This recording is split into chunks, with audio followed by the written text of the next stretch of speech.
কত কত বেচবো? বেচবেন? আরে ভাই মাত্র কিনলাম, এই ভাইয়ের কাছ থেকে কিনছি ভাই, আপনার কাছ থেকে কিনলাম। জি ভাই।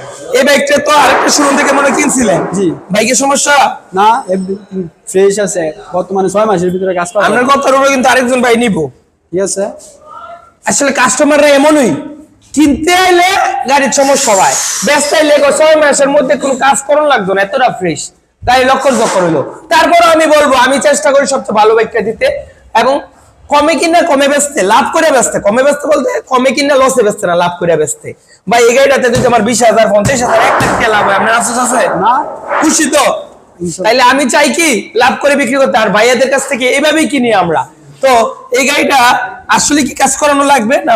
কাজ না, যদি সাউন্ড একটু মিষ্টি করতে হয় তাহলে 800 টাকার কাজ আছে। 800 টাকার কাজ আছে? কি কি কাজটা?